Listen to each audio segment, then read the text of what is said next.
मेरे Islamic icon के नाज़रीन, आज की इस वीडियो में हम आसान अल्फाज में स्टेप बाय स्टेप उम्रे का तफसीली तरीका जानेंगे। नाज़रीन, एज अ मुस्लिम हमें हज और उम्रा की तमाम तर मालूमात होनी चाहिए।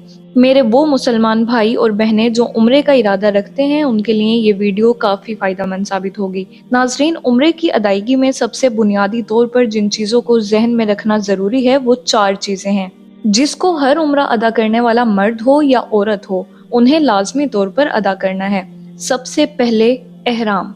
एहराम से मुराद जो नियत आप करेंगे कि इस वक्त जो मैं तलबिया पढ़ रहा हूँ या पढ़ रही हूँ, इस तलबिया पढ़ने पर अब मैं उम्रे के एहराम में दाखिल हो रहा हूँ।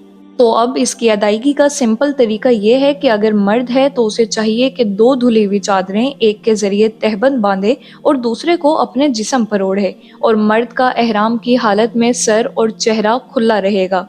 और ख़वातीन का एहराम के तौर पर कोई अलग लिबास नहीं है, वो सिला हुआ लिबास ही पहनेंगी, मगर उनके एहराम में पाबंदी ये है कि वो अपने चेहरे पर कोई कपड़ा नहीं लगाएंगी। एहराम बांध लेने के बाद अब दूसरा काम तवाफ है। तवाफ शुरू करने से कबल मर्द इस्तबा कर लें, यानी चादर सीधे हाथ की बगल के नीचे से निकाल कर उसके दोनों पल्ले उल्टे कंधे पर इस तरह डाल लें कि सीधा कंधा खुला रहे। अब परवाना वार काबा के गिर्द तवाफ के लिए तैयार हो जाइए। हजर अस्वद के ऐन सीध में अब इस्तबाई हालत में काबे की तरफ मुंह करके इस तरह खड़े हो जाइए कि पूरा हजर अस्वद आपके सीधे हाथ की तरफ हो जाए। तवाफ की नियत कीजिए। ऐ अल्लाह, मैं तेरे मोहतरम घर का तवाफ करने का इरादा करता हूँ, तू इसे मेरे लिए आसान फरमा दे और मेरी जानिब से इसे कबूल फरमा। नियत कर लेने के बाद काबा शरीफ ही की तरफ मुंह किए सीधे हाथ की जानिब थोड़ा सा सरकिए और हजर अस्वद के ऐन सामने खड़े हो जाइए। अब दोनों हाथ इस तरह उठाइए कि हथेलियां हजर अस्वद की तरफ रहे और पढ़िए बिस्मिल्लाहि वल्हम्दुलिल्लाहि वल्लाहु अकबर वस्सलातु वस्सलामु अला रसूलिल्लाह। अब अगर मुमकिन हो तो हजर अस्वद पर दोनों हथेलियां और उनके बीच में मुंह रखकर यूं बोसा दीजिए कि आवाज पैदा ना हो। 3 बार ऐसा ही कीजिए। इस बात का ख्याल रखिए कि लोगों को आपके धक्के ना लगें कि ये कुव्वत का मुजाहिरा करने का मौका नहीं, आजिज़ी और मस्कीनी के इजहार की जगह है। बोसाए हजर अस्वद सुन्नत है और मुसलमान को ईजा देना हराम, और फिर यहाँ अगर एक नेकी लाख नेकियों के बराबर है तो एक गुनाह भी लाख गुनाह के बराबर है। हुजूम के सबब अगर बोसा मुयस्सर ना आ सके तो हाथ से हजर अस्वद को छू कर उसे चूम लीजिए। ये भी ना बन पाए तो हाथों का इशारा करके अपने हाथों को ही चूम लीजिए। हजर अस्वद को बोसा देने या हाथ से छू कर चूमने या हाथों का इशारा करके उन्हें चूम लेने को इस्तलाम कहते हैं। अब लब्बैक कहना मौकूफ फरमा दीजिए। अब काबा शरीफ की तरफ ही चेहरा किए हुए सीधे हाथ की तरफ थोड़ा सा सरकिए। जब हजर अस्वद आपके चेहरे के सामने ना रहे तो फौरन इस तरह सीधे हो जाइए कि खाना काबा आपके उल्टे हाथ की तरफ रहे। इस तरह चलिए कि किसी को आपका धक्का ना लगे। मर्द इब्तदाई 3 फेरों में रमल करते चलें, यानी जल्द जल्द नजदीक कदम रखते शाने हिलाते चलें। बाज लोग कूदते और दौड़ते हुए जाते हैं, ये सुन्नत नहीं है। जहाँ जहाँ रश ज्यादा हो और रमल में आपको या किसी दूसरे को तकलीफ होती हो तो उतनी देर तक रमल तर्क कर दीजिए, मगर रमल की खातिर रुकिए नहीं, तवाफ में मशगूल रहिए। फिर जैसे ही मौका मिले उतनी देर तक के लिए रमल के साथ तवाफ कीजिए। तवाफ में जिस कदर खाना काबा से करीब रहें ये बेहतर है, मगर इतने ज्यादा करीब भी ना हो जाइए कि आपका कपड़ा या जिस्म दीवारे काबा से लगे। और अगर नजदीकी में हुजूम के सबब रमल ना हो सके तो अब दूरी अफजल है। पहले चक्कर में चलते चलते दुरूद शरीफ और दुआएं पढ़िए। रुकने यमानी तक पहुंचने तक दुरूद या दुआएं खत्म कर दीजिए। अब अगर रश की वजह से अपनी या दूसरों की ईजा का अंदेशा ना हो तो रुकने यमानी को दोनों हाथों से या सीधे हाथ से तबर्रुकन छुएं, सिर्फ उल्टे हाथ से ना छुएं। मौका मुयस्सर आए तो रुकने यमानी को बोसा भी दे लेना चाहिए, मगर ये एहतियात जरूरी है कि कदम या सीना काबा मुशर्रफा की तरफ ना हो। अगर चूमने या छूने का मौका ना मिले तो यहाँ हाथों को चूमना सुन्नत नहीं है। अब काबा मुशर्रफा के 3 कोनों का तवाफ पूरा करके आप चौथे कोने रुकने अस्वद की तरफ बढ़ रहे हैं। रुकने यमानी और रुकने अस्वद की दरमियानी दीवार को मुस्तजाब कहते हैं। यहाँ दुआ पर आमीन कहने के लिए 70,000 फरिश्ते मुकर्रर हैं। आप जो चाहें अपनी जबान में अपने लिए और तमाम मुसलमानों के लिए दुआ मांगिए, या सबकी नियत से और मुझ गुनहगार की भी नियत शामिल करके एक मर्तबा दुरूद शरीफ पढ़ लीजिए। अब आप हजर अस्वद के करीब आ पहुंचे हैं। यहाँ आपका एक चक्कर पूरा हुआ। लोग यहाँ एक दूसरे की देखा देखी दूर ही दूर से हाथ लहराते हुए गुजर रहे होते हैं। ऐसा करना हरगिज सुन्नत नहीं। آپ احتیاط کے ساتھ حجر اسود کی طرف منہ کر لیجئے۔ اب نیت کرنے کی ضرورت نہیں کہ وہ تو ابتدا ہو چکی۔ اب دوسرا چکر شروع کرنے کے لیے پہلے ہی کی طرح دونوں ہاتھ کانوں تک اٹھا کر یہ دعا بسم اللہ والحمد للہ واللہ اکبر والصلاۃ والسلام علی رسول اللہ پڑھ کر استلام کیجئے۔ یعنی موقع ہو تو حجر اسود کو بوسہ دیجئے، ورنہ اسی طرح ہاتھ کے اشارے کر کے اسے چوم لیجئے۔ پہلے ہی کی طرح کعبہ شریف کی طرف منہ کر کے تھوڑا سا سرکیے۔ جب حجر اسود سامنے نہ رہے تو فوراً اسی طرح کعبہ مشرفہ کو الٹے ہاتھ کی طرف لیے طواف میں مشغول ہو جائیے اور درود شریف یا دعائیں پڑھتے ہوئے دوسرا چکر شروع کیجیے۔ رکن یمانی پر پہنچنے سے پہلے دعائیں یا درود پاک ختم کر دیجیے۔ اب موقع ملے تو پہلے کی طرح بوسہ لے کر یا پھر اسی طرح چھو کر درود شریف پڑھ کر حجر اسود کی طرف بڑھتے ہوئے حسب سابق دعائیں قرآنی پڑھیے۔ اب آپ پھر حجر اسود کے قریب آ پہنچے۔ اب آپ کا دوسرا چکر بھی پورا ہو گیا۔ پھر حسب سابق دونوں ہاتھ اٹھا کر دوبارہ وہی دعا پڑھیے، پھر حجر اسود کو استلام کیجیے اور پہلے ہی کی طرح تیسرا چکر شروع کر دیجیے اور درود شریف یا دعائیں پڑھتے رہیے۔ اسی انداز میں 7 چکر پورے کیجیے۔ 7ویں چکر کے بعد حجر اسود پر پہنچ کر آپ کے 7 پھیرے مکمل ہو گئے، مگر پھر 8ویں بار حسب سابق دونوں ہاتھ کانوں تک اٹھا کر وہی دعا پڑھ کر استلام کیجیے اور یہ ہمیشہ یاد رکھیے کہ جب بھی طواف کریں اس میں پھیرے 7 ہوتے ہیں اور استلام 8۔ اب آپ اپنا سیدھا کندھا ڈھانپ لیجئے اور مقام ابراہیم پر آ کر یہ آیت مقدسہ سورہ بقرہ آیت نمبر 125 پڑھیے، جس کا ترجمہ یہ ہے: اور ابراہیم کے کھڑے ہونے کی جگہ کو نماز کا مقام بناؤ۔ اب مقام ابراہیم کے قریب جگہ ملے تو بہتر، ورنہ مسجد حرام میں جہاں بھی جگہ ملے اگر وقت مکروہ نہ ہو تو 2 رکعت نماز طواف ادا کیجیے۔ پہلی رکعت میں سورہ فاتحہ کے بعد سورہ کافرون اور دوسری میں سورہ اخلاص پڑھیے۔ یہ نماز واجب ہے اور کوئی مجبوری نہ ہو تو طواف کے بعد فوراً پڑھنا سنت ہے۔ اکثر لوگ کندھا کھلا رکھ کر نماز پڑھتے ہیں، یہ مکروہ ہے۔ استباء یعنی کندھا کھلا رکھنا صرف اس طواف کے 7 پھیروں میں ہے جس کے بعد صحیح ہوتی ہے۔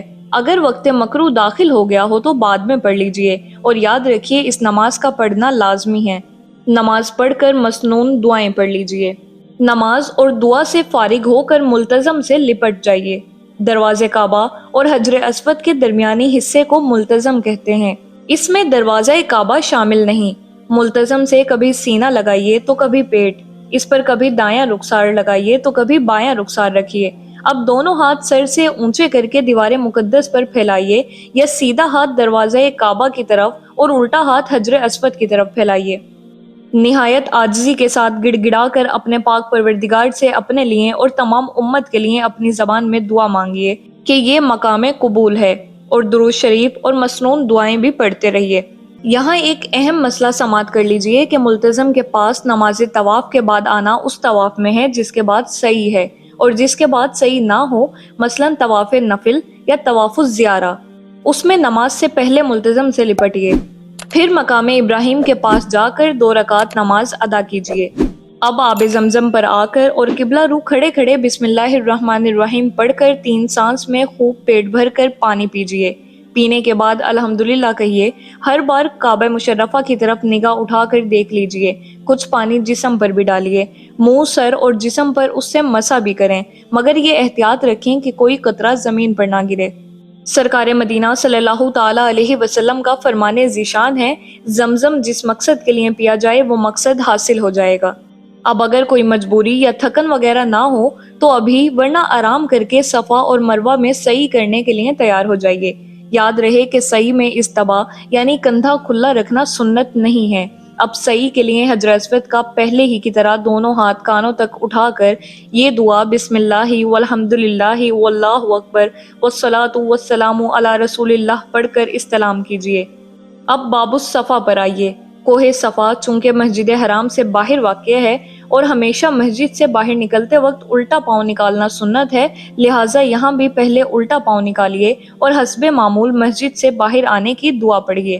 اب درود شریف پڑھتے ہوئے صفا پر اتنا چڑھیے کہ کعبہ معظمہ نظر آ جائے، اور یہ بات یہاں معمولی سا چڑھتے ہی حاصل ہو جاتی ہے، یعنی اگر دیواریں وغیرہ درمیان میں نہ ہوتی تو کعبہ معظمہ یہاں سے نظر آتا، اس سے زیادہ چڑھنے کی حاجت نہیں۔ اب مسنون دعائیں اور درود پاک پڑھیے۔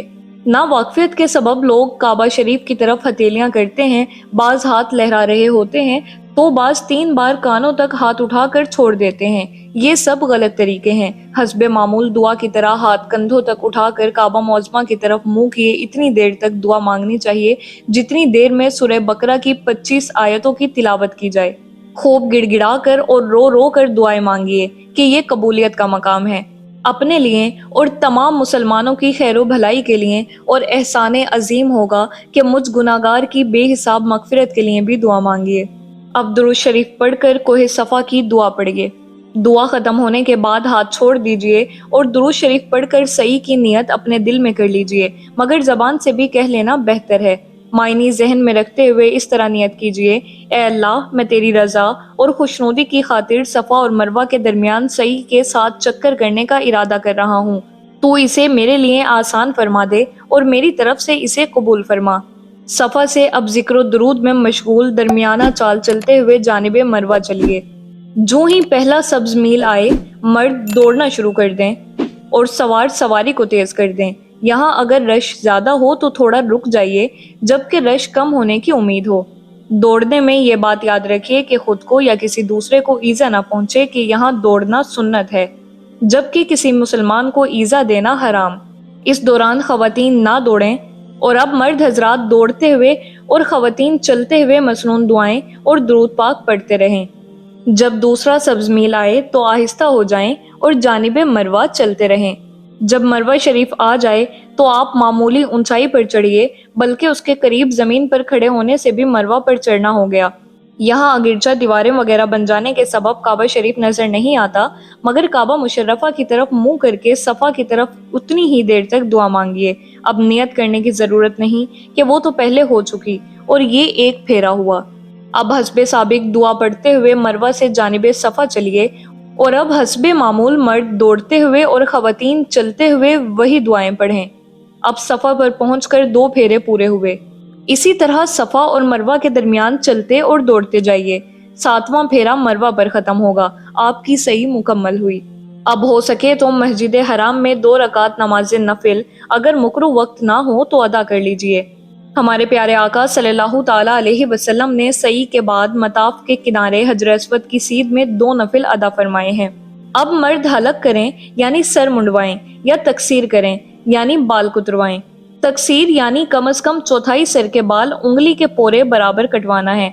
इसमें ये एहतियात रखें कि एक पोरे से ज्यादा कटवाएं ताकि सर के बीच में जो छोटे छोटे बाल होते हैं वो भी एक पोरे के बराबर कट जाएं।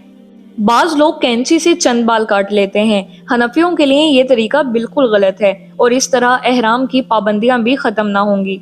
खवातीन को सर मुंडवाना हराम है, वो सिर्फ तकसीर करवाएं। इसका आसान तरीका ये है कि अपनी चुटिया के सिरे को उंगली के एक पोरे से कुछ ज्यादा काट लें, लेकिन ये एहतियात लाजमी है कि कम से कम चौथाई सिर के बाल एक पोरे के बराबर कट जाएं। अल्हम्दुलिल्लाह अज़्ज़ा वजल यहाँ आपका उम्रा मुकम्मल हुआ।